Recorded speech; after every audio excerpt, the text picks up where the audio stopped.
dipersembahkan oleh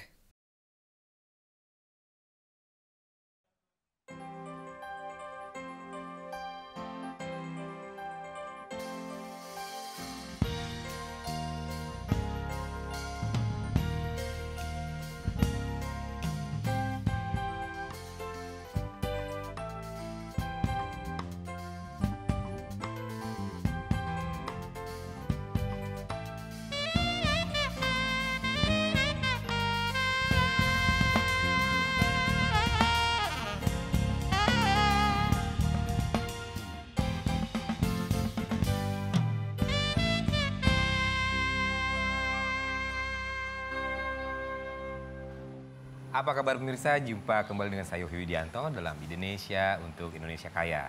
Indonesia kali ini akan mengangkat budaya dalam bingkai virtual. Tentu saja saya akan kedatangan 3 narasumber yang sangat berkompeten dalam hal ini. Tetapi sebelum itu kita saksikan tayangan berikut ini.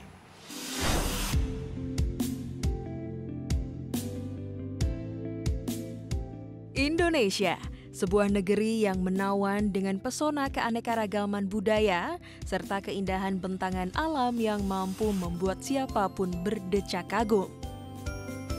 Keragaman budaya ini tentunya masih dapat kita saksikan di museum-museum budaya yang tersebar di Nusantara. Tetapi, ada juga peran-peran pelestarian budaya Nusantara yang dapat memikat masyarakat masa kini dengan bantuan kecanggihan teknologi modern. Hari Nuriman salah satunya. Dosen sekaligus penari ini melakukan penelitian agar tarian Nusantara bisa didokumentasikan dalam bentuk file digital. Tujuannya, agar warisan bangsa ini tidak ikut punah ketika penerusnya telah tiada.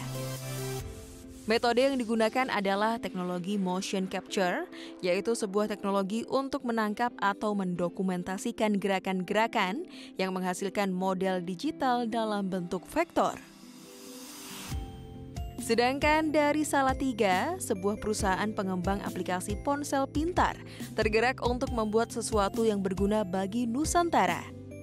Andi Tarunugroho adalah penggagas dari perusahaan ini. Ada lebih dari 300 aplikasi permainan edukasi yang telah diciptakan. Salah satunya adalah Marble Budaya Nusantara. Aplikasi ini membantu anak-anak dalam belajar mengenal budaya Indonesia sejak dini. Serta ada juga Hari Widianto, memiliki konsentrasi yang sama dalam menjaga warisan budaya Nusantara, baik warisan yang benda dan tak benda. Nah, dengan teknologi modern, budaya lokal dan tradisional pun mendapat tempat untuk sejajar dengan budaya era masa kini. Salah satu tempat yang dapat dikunjungi adalah Galeri Indonesia Kaya. Sebuah ruang edukasi berbasis teknologi yang menyuguhkan informasi kekayaan budaya Nusantara. Sangat menarik bukan? Selengkapnya saksikan di Indonesia. Nah, saya sudah kedatangan Bapak Hari Widianto, lalu juga Mas Hari Nuriman, dan juga Mas Andi Taru. Nah, sebelumnya yang pertama ke Mas Hari Widianto, ini sama nih namanya, satu marga kita.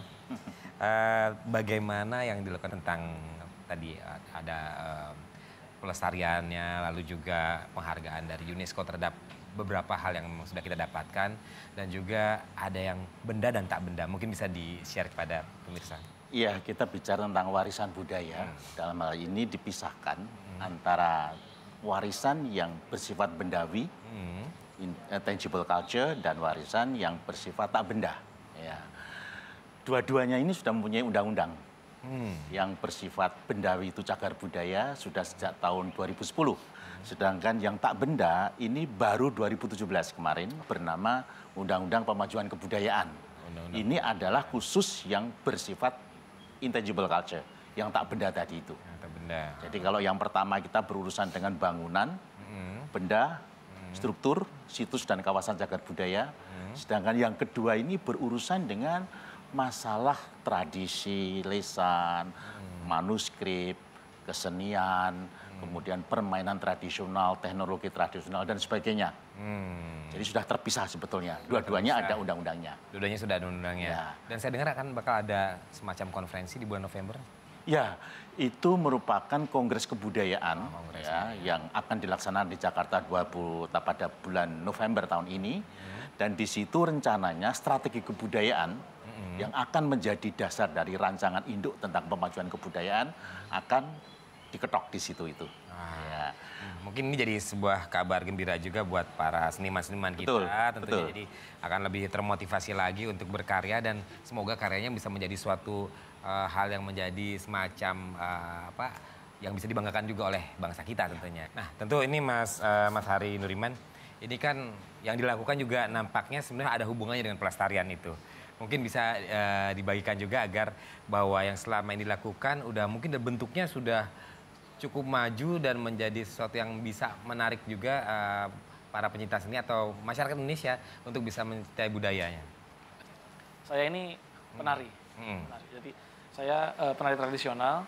Kemudian tahun 2009 itu ada 9 tari Indonesia yang sudah masuk daftar UNESCO, Intangible Warisan Budaya Dunia. Gitu.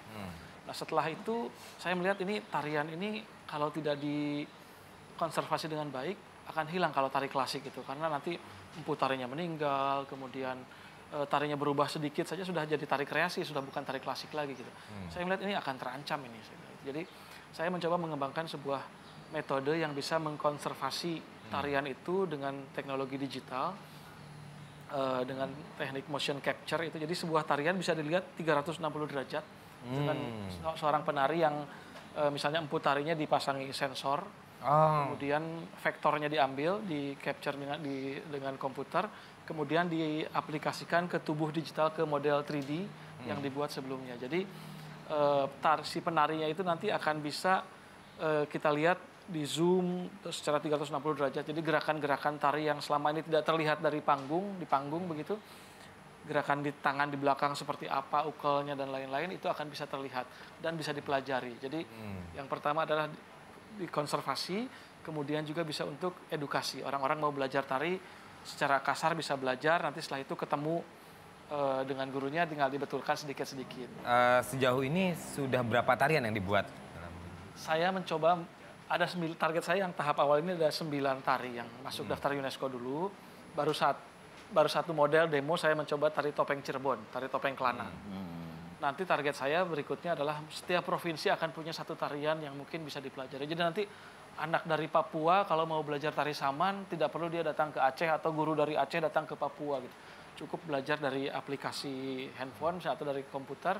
Oh, menarik sekali ya. Menghemat waktu, tenaga, dan biaya. Nah, untuk Mas Andi Taru, ini menarik juga nih. Saya ngobrol-ngobrol sebelumnya bahwa ada 300 game yang sedang diupayakan dalam bentuk kreativitas, lalu juga sudah diuruskan hak ciptanya. Mungkin bisa di-share sama kita? Ya, karena saya latar belakangnya benar-benar IT, teknologi, jadi saya dulu berpikir bahwa apa yang bisa saya lakukan supaya ilmu saya ini bermanfaat. Salah satunya adalah kita membuat permainan tetapi edukatif. Nah, ketika permainan itu dibuat edukatif, anak-anak belajar bisa tidak terlalu serius, mereka merasa tidak seolah-olah disuruh belajar, bermain, tetapi ada nilai yang kita bawa di situ. Misalkan saat ini kami lagi mengembangkan tentang game batik misalkan. Nah, ya, batik tidak harus dikenalkan secara one by one. Misalkan batik bentuk seperti ini namanya adalah something gitu, enggak. Tetapi kita bisa mengemasnya dalam bentuk yang lebih menarik dan interaktif. Kemudian poin yang kedua adalah ketika kita menggali budaya Indonesia itu tidak ada habisnya. Jadi ketika kami membuat sesuatu, membuat game yang menggunakan budaya Indonesia itu tidak ada habisnya. Bahkan sampai sekarang sudah 300 ide kami di tim kami masih banyak sekali. Masih banyak sekali. Masih banyak sekali. Nah, masih banyak sekali ide-ide seperti apa aja. Jangan kemana, tetap di Indonesia, ide untuk Indonesia.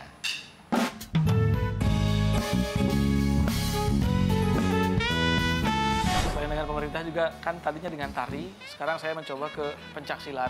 Pencaksilat juga harus dikonservasi. Kemudian permainan anak-anak nanti akan saya coba digitalkan.